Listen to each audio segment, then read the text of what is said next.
क्या बिहार में अभी भी चिराग पासवान का जलवा बरकरार है? अमित शाह की बैठक में 2025 के विधानसभा चुनाव को लेकर क्या बड़ा फैसला किया गया? आइए इस खबर को जानने की कोशिश करते हैं। नमस्कार, मैं हूं संजीव और आप देख रहे हैं आप तक न्यूज। अगर आप चैनल पर नए हैं तो चैनल को जरूर सब्सक्राइब कर लें। आपको बता दें कि बिहार चुनाव को लेकर सबसे ज्यादा चर्चा बिहार में हो रही है, लेकिन साथ ही साथ बिहार में अमित शाह के दौरे को लेकर बिहार की राजनीति अभी भी गरमाई हुई है और अभी भी सिर्फ चारों तरफ चर्चा गृह मंत्री अमित शाह के बिहार दौरे को लेकर ही हो रही है। आपको बता दें कि बिहार की राजनीति में हलचल तेज हो गई है। केंद्रीय गृह मंत्री अमित शाह के बिहार दौरे के दौरान हुई अहम बैठक में चिराग पासवान को लेकर कुछ बड़े फैसले किए गए हैं। लोक जनशक्ति पार्टी रामविलास के प्रमुख चिराग पासवान का एनडीए में कद और मजबूत होता दिखाई दे रहा है। अगर सूत्रों की माने तो सूत्रों के मुताबिक 2025 के बिहार विधानसभा चुनाव के लिए सीटों के बंटवारे और रणनीति को लेकर अंतिम सहमति बन गई है और ये काम किया है केंद्रीय मंत्री चिराग पासवान के सबसे भरोसेमंद केंद्रीय गृह राज्य मंत्री अगर देखा जाए तो अमित शाह ने। बता दें, गृह मंत्री अमित शाह ने चिराग पासवान को लेकर जो बड़े फैसले किए हैं उससे यह स्पष्ट है कि आने वाले चुनाव में चिराग पासवान को काफी गंभीरता से एनडीए के अंदर रखा जाएगा। बता दें कि बिहार के पटना में सीएम हाउस पर हुई इस बैठक में भाजपा के वरिष्ठ नेताओं और चिराग पासवान के बीच गठबंधन को और ज्यादा मजबूत करने पर भी चर्चा हुई है। बता दें कि बिहार में आगामी विधानसभा चुनाव को देखते हुए राजनीतिक समीकरणों को ध्यान में रखते हुए पासवान को महत्वपूर्ण भूमिका देने की भी बात कही जा रही है और चिराग पासवान को एक ऐसे मुकाम तक बैठाने की कोशिश की जा रही है जहां चिराग पासवान अपने आप को ये माने को एनडीए के अगर दल में हैं, एनडीए के मजबूत सहयोगी हैं, तो भाजपा भी उनके बारे में कुछ गंभीरता से विचार कर रही है। अगर सूत्रों की माने तो लोजपा रामविलास का सम्मानजनक सीटें मिलना ये तय माना जा रहा है और बिहार में भाजपा के दलित वोट बैंक को मजबूत करने की जिम्मेदारी भी चिराग पासवान को सौंपी गई है।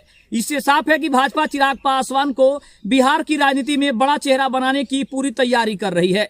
लेकिन साथ ही साथ आपको बता दें कि अमित शाह के इन तमाम दौरों को अगर देखा जाए तो गौर करने वाली बात यह होगी कि चिराग पासवान के अलावा उन्होंने नीतीश कुमार के बारे में ऐसा कुछ भी नहीं कहा। अपने भाषण में कहीं भी नीतीश कुमार का जिक्र नहीं किया। उल्टे नीतीश कुमार ने यहां तक कह दिया कि 3 बार जो उन्होंने गलती की है वो गलती उन्हें भविष्य में फिर दोहरानी नहीं है और वो आगे कभी भी एनडीए का साथ छोड़कर किसी और गठबंधन का हिस्सा नहीं बनेंगे। उन्होंने महागठबंधन पर भी निशाना साधते हुए कहा कि जो गलती पूर्व में हुई है उस गलती से हमने काफी कुछ सीखा है और हमने ये तय किया कि आने वाले भविष्य में हम जितने दिनों तक राजनीति करना चाहते हैं एनडीए के साथ रहकर ही हम सही से और स्वतंत्र रूप से राजनीति कर पा रहे हैं और आगे भी कर सकते हैं।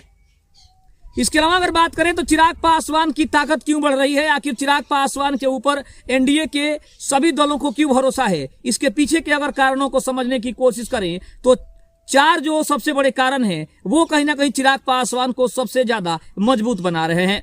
अगर सबसे पहले कारण की बात करें तो युवा नेतृत्व का जो चिराग पासवान ने सबसे बढ़िया व्यवस्था किया है युवा नेतृत्व को साथ लेकर चलने की, इसमें चिराग पासवान की लोकप्रियता युवा मतदाताओं में तेजी से बढ़ रही है। ये सबसे बड़ा कारण है। अगर दूसरे कारणों को बात करें तो 2020 में जदयू को जो नुकसान हुआ, पिछले चुनाव में चिराग पासवान ने जदयू को जो नुकसान पहुंचाया था जिससे भाजपा उन्हें अपने पाले में रखना चाहती है, ये सबसे बड़ा कारण है। अगर तीसरे कारण की बात करें तो चिराग पासवान नरेंद्र मोदी का समर्थन कर रहे हैं जिससे भाजपा उनके ऊपर भरोसा बढ़ा रही है और साथ ही साथ चिराग पासवान के ऊपर पीएम नरेंद्र मोदी का जो भरोसा है वो कहीं ना कहीं बढ़ता जा रहा है। इसके अलावा अगर बात करें तो चिराग पासवान लगातार नरेंद्र मोदी का समर्थन कर रहे हैं जिससे देखा जाए तो कहीं ना कहीं चिराग पासवान की जो ताकत है इसमें बढ़ने में सबसे बड़ा कारण इसी चीज को माना जा रहा है।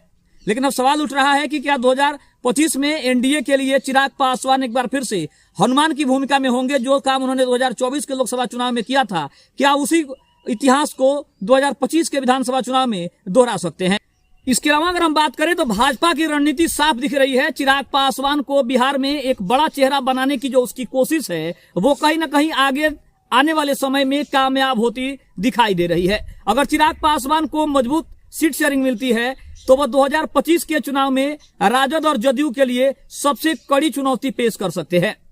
अब आगे क्या हो सकता है इसके बारे में भी अगर चर्चा करें तो अब सबकी नजर इस बात पर टिकी है कि चिराग पासवान को कितनी सीटें मिलेंगी और भाजपा जदयू के साथ उनका तालमेल कैसा रहेगा।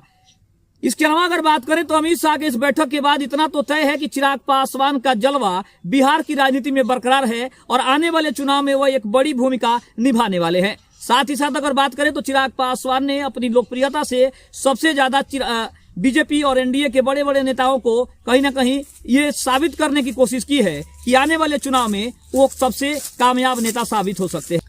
इसके अलावा अगर बात करें तो चिराग पासवान ने पीएम नरेंद्र मोदी के ऊपर एक बार फिर से भरोसा जताया है और उन्होंने कहा है कि हमें पूरी उम्मीद है कि 2024 के लोकसभा चुनाव में जो बीजेपी और एनडीए के वरिष्ठ नेताओं ने हमारे ऊपर भरोसा जताया था, वही भरोसा 2025 के भी विधानसभा चुनाव में हमें मिलेगा और हम भी अपने आप को यह साबित करने की कोशिश करेंगे कि हम लोकसभा में ही नहीं बल्कि विधानसभा में भी काफी मजबूत पार्टी बनकर उभरने वाले हैं। साथ ही साथ 2030 के विधानसभा चुनाव को लेकर भी चिराग पासवान ने बड़ी घोषणा कर दी है और उन्होंने कहा है कि आगामी आने वाले 2030 के विधानसभा चुनाव में उनकी पार्टी एक ऐसे पार्टी के रूप में अपना स्थान बनाना चाहती है, अपना मुकाम हासिल करना चाहती है जहां वो किसी और के भरोसे ना रहे। यानी चिराग पासवान ने इशारा साफ कर दिया है कि 2030 के विधानसभा चुनाव में अगर उनकी पार्टी मजबूत स्थिति में रही तो वो चुनाव लड़ने को तैयार हैं और साथ ही साथ 2025 के चुनाव को छोड़कर 2030 के विधानसभा चुनाव में मुख्यमंत्री के सबसे प्रबल दावेदार के रूप में चिराग पासवान अपने आप को सामने रख सकते हैं और अपने चेहरे पर चुनाव लड़ने की कोशिश कर सकते हैं।